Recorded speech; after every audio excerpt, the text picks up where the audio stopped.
안녕하세요. 김탁입니다. 즐거운 금요일이네요. 시장이 좀 조정을 받았는데 오늘 유독 많이 빠진 종목이 하나 있습니다. 네, 파마 리서치란 종목이죠. 파마 리서치. 자, 스킨 부스터의 절대 강자. 왜 이렇게 빠졌고 파마 리서치가 오늘 공시를 하나 냈죠. 그 공시에 대한 의미와 간단하게 그 함의에 대해서 제 생각을 간단히 한번 영상 담아보겠습니다. 자, 컴플라스 노티스 봐주시고요. 계속 강조 드리지만 오늘 언급되는 종목의 매수 매도 추천은 절대 아니라는 거, 그리고 보유 여부 확인도 불가하고 언제든지 매수나 매도할 수 있다고 저는 항상 말씀드립니다. 자, 확실히 봐주시고요. 자, 파마 리서치 너무 좋은 퍼포먼스를 냈죠. 지난 몇 년 동안 엄청나게 좋은 수익률을 냈고 주가도 거의 뭐 한 3배 이상 올랐고요. 뭐 길게 놓고 보면 상장 이후에 10배 가까이 올랐죠. 예, 거의 템버거가 된 건데 2015년도에 상장을 했어요. 이때 이제 어떤 일이 있었냐면 15, 16년도에 화장품이 굉장히 좋았습니다. 그때 아모레퍼시픽을 비롯해서 LG생활공, 마스크팩 회사들도 뭐 10배씩 오르고 막 그랬죠. 그런 굉장히 좋은 그 화장품의 분위기를 타고 미용기기라는, 그때만 해도 약간 생소했죠. 뭐 톡신, 보톡스, 스킨 부스터.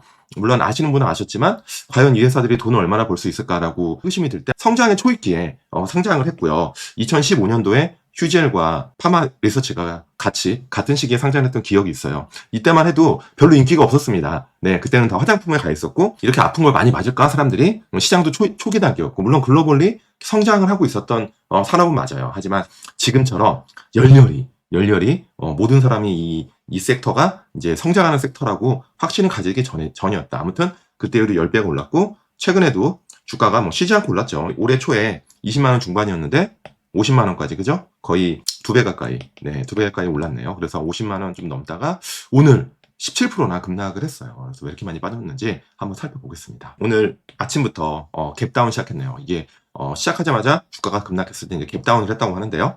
거의 한 10% 정도 갭다운을 했네요. 어제 종가가 52만 원이었는데 거의 한 뭐 48만 원 정도에 시작했고 중간에 살짝 빠졌다가 반등을 했지만 계속 흘러내리면서 종가로는 마이너스 7%라는 아주 큰 하락률을 보였습니다. 지난 며칠 동안도 거의 조정 없이 쭉 올랐죠. 그러다가 이제 지금 43만 원까지, 시총은 지금 4.5조, 어제까지 한 5.3, 4조 됐던 것 같은데요. 지금 4.5조까지 급락을 했습니다. 파마리스 주주분들은 오늘 좀 기분이 별로 안 좋으셨을 것 같아요. 하지만 이제 지금부터 어떠한 포인트를 봐야 되는지 한번 저랑 함께 살펴보시죠.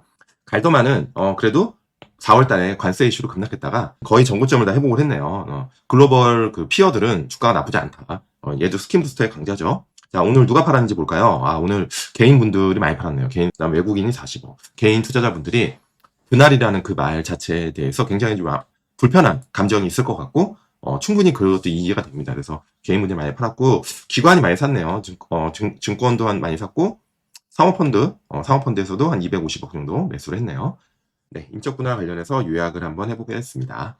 네, 기존 파마 리서치라는 회사를 지주회사와 사업회사로 쪼갠다는 겁니다. 그러니까 물적 분할과 인적 분할은 달라요. 인적 분할은 주주라면 지주회사와 사업회사 주식을 동시에 똑같은 지분을 갖고 있는 겁니다. 여러분이 10주를 파마 리서치를 들고 있다 그러면 똑같이 지주회사랑 사업회사 지분을 이 비율만큼 나눠 갖는 거예요. 그래서 지금 비율이 70 거의 5%로 할게요. 사업회사가 25%다 그러면은 10주가 지주회사 홀딩스겠죠.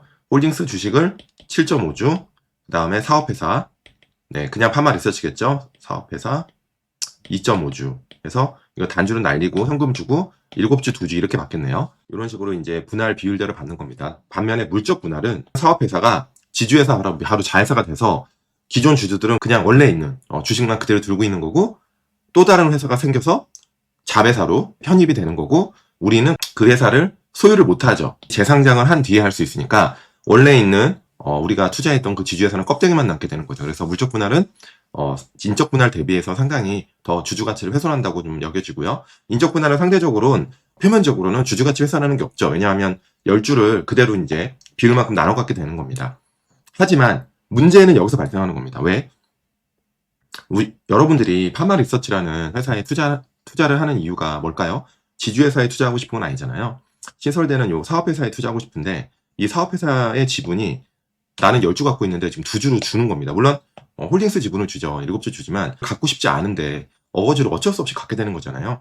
이런 이사회의 결정으로. 그래서 그런 부분이 상당히 좀 아쉬운 거고, 두 번째는 비율이 문제예요. 비율이 지금 75대 25잖아요. 예를 들어서 이제 74대 26이지만 사실 요 분할 비율을 결정하는 거는 법에 정해져 있습니다. 자산 가치로 결정을 해요. 근데 대부분이 홀딩스가 현금을 많이 갖고 있다 보니까 이쪽으로 배분이 많이 된 거죠. 하지만 우리가 갖고 싶은 회사는 대부분이 아마 이 사업회사일 겁니다. 물론 홀딩스 갖고 싶은 분도 계시겠지만 대부분이 이 사업회사일 텐데 사업회사의 지분이 너무 낮다는 거예요. 분할 비율이. 그러다 보니까 아마 상장할 때 아마 주가 왜곡이라고 하긴 그렇지만 사업회사로 매수가 몰릴 거고 홀딩회사는 매도가 많이 몰리겠죠. 그렇게 돼서 홀딩회사가 하한가를 가고 사업회사가 상한가를 가도 그날 하루에 메이크업이 안 될 겁니다. 전체 분할 전에 시총에. 그래서 그런 부분이 좀 아쉽다는 거죠. 그래서 너무 홀딩스의 분할비율이 높다는 거. 이건 물론 회사는 할 말이 있겠죠. 이거는 뭐 법대로 한 거다. 근데 사실 이렇게 규정대로 했다고 하지만 아쉬운 건 어쩔 수 없는 거죠. 예, 그래서 오늘 주가가 많이 빠졌다고 보고요. 분할 이유가 있겠죠, 회사가. 뭐 투자를 확대한다. 홀딩스를 통해서 투자를 확대한다 하고 연결손익의 왜곡을 방지한다. 그렇게 연결손익이 왜곡되진 않는 회사인데. 그리고 효율적 지배구조. 정말 효율적 지배구조인지는 잘 모르겠어요, 저는. 네, 굳이 멀쩡한 회사를 그리고 파마 리서치가 복합적인 비즈니스를 하는 게 아니잖아요. 분할을 하는 이유가 정말 우리가 사업 구조를 명쾌하게 나눠서 각자의 어떤 그 분야에 집중하겠다라고 하면 어느 정도 이해가 될 텐데 파마 리서치가 사실 우리가 리쥬란 하나 보고 투자를 많이 하실 텐데 그 리쥬란이나 비즈니스가 되게 심플합니다. 굳이 이렇게 나눠서 홀딩 회사가 조 단위의 현금을 갖고 있는 것도 아니고 어떤 회사들을 M&A 하려고 하는지도 잘 모르겠어요. 그래서 이런 분할 이유에 대해서는 와닿지는 않는다라고 생각을 합니다. 일정을 간단히 보면요. 오늘 분할 결의하고 자사주 소각을 한대요. 그래도 보통 이제 인적 분할하면 자사 소각합니다. 근데 이거 지금은 중요하지 않겠죠. 10월 달에 주총하고 31일 날까지 들고 있으면 우리가 이제 회사가 분할되는 거에 대한 권리를 갖게 되는 거고 12월 11일 날 변경 상장을 하네요. 그리고 거의 거래 정지가 한 달이 넘게 되네요. 이것도 기관 투자자 입장에서 좀 불편하죠. 왜냐하면 펀드가 환매도 나올 수 있고 그런데 이렇게 거래 정지 기간이 길면 회피하고 싶은 매물도 일부 있을 수 있습니다. 그리고 다음 스텝은 뭐냐면 결국에는 내년 상반기에 주가가 좀 안정되면 현물 출자 유상증자를 하겠죠. 이거는 뭐 회사에서 오늘도 얘기한 거고 당연히 하겠죠. 왜냐하면 지금 구조로는 지배 구조가 완성되지 않잖아요. 그래서 이 이유는 지주회사 파마 리서치 홀딩스가 사업회사 파마 리서치 지분을 가져가기 위해서입니다. 그래서 대주주가 30% 정도 보유를 하고 있는 걸로 알고 있는데 대주주가 이제 지주회사가 이제 유상증자를 하면 그거를 현물 출자를 하겠죠. 대주주가 파마 리서치 사업회사의 지분을 홀딩스에 넘기면서 홀딩스가 사업회사 지분을 갖게 되면서 지배구조가 완성되는 거죠. 그래서 대주주, 지주회사, 파마 리서치 홀딩스겠죠. 회사, 그리고 이게 사업회사. 네, 그냥 파마 리서치. 현재 이름은 아직 안 정해진 것 같은데 이런 식으로 지배구조가 완성되겠죠. 네, 개인적으로 아쉬운 결정이라고 생각합니다. 굳이 일반 소액주주들, 우리 같은 파마 리서치에 투자하고 있는 투자자한테 이게 어떠한 이득이 있는지는 잘 모르겠습니다.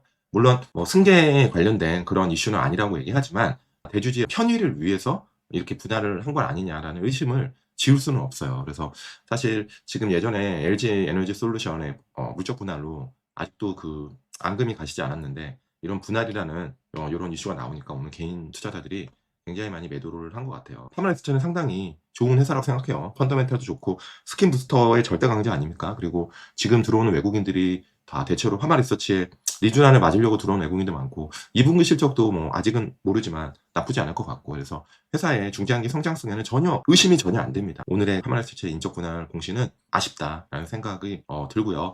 근데 이제 주가가 오늘 17% 빠졌고 이제 그러면은 추가적으로 이제 주가가 어떻게 되는지가 사실 걱정이 많잖아요. 그게 잘 궁금하실 텐데 제가 뭐 여기서 주가가 오른다 떨어진다 말씀은 드릴 수 없지만 그래도 파마 리서치라는 회사가 내년도 기준으로 보면 매출 6천억에 영업이익이 한 2,500억 정도는 낼 수 있는 회사다. 이게 컨센서스인데요. 충분히 낼 수 있다. 그럼 2천억 정도가 내년도의 이익이다고 하면 PER 20배 정도예요. 뭐 모르겠지만 주가는 한 4조 정도 내외에서는 강력한 지지가 되지 않을까. 이거는 그냥 현재 실적만 꼭 보면 그러는 거고요. 이제 다음 주에 외국인 투자자나 그 다음에 요 관련된 이 분할에 대한 이벤트에 대해서 시장의 어떤 센티멘트에 따라서 주가는 굉장히 좀 변동성을 좀 갖지 않을까라는 생각을 하고요. 중요한 거는 그래도 오늘 개인 투자자분들의 매도를 기관들 일부 좀 받은 부분도 있고 그 다음에 CVC 저번에 이제 파마 리서치의 제3자 배정으로 들어온 CVC에서도 이런 부분을 좀 동의했으니까 진행을 한 것 같아요. 그래서 중장기로는 파마 리서치의 기업 가치는 우상향하는데 저는 전혀 이견이 없습니다. 그리고 한국에 몇 안 되는 아주 우량한 회사죠. 근데 이벤트가 단기적으로는 투자의 관점에서 좀 아쉬운 저는 이벤트다. 그런 생각이 좀 듭니다. 제가 좀 급하게 오늘 이제 공시를 보고 영상을 만드느라고 제가 좀 오류가 있을 수 있고 제 생각이 잘 정리가 된 건 아닌 것 같아요. 저도 좀 더 깊게 고민하고서 생각이 정리되면 다시 한번 다른 영상에서 다뤄보도록 하겠습니다. 내용이 좋았으면 좋아요 한번 눌러주시고요. 다음에 더 좋은 영상을 찾아뵙겠습니다. 안녕!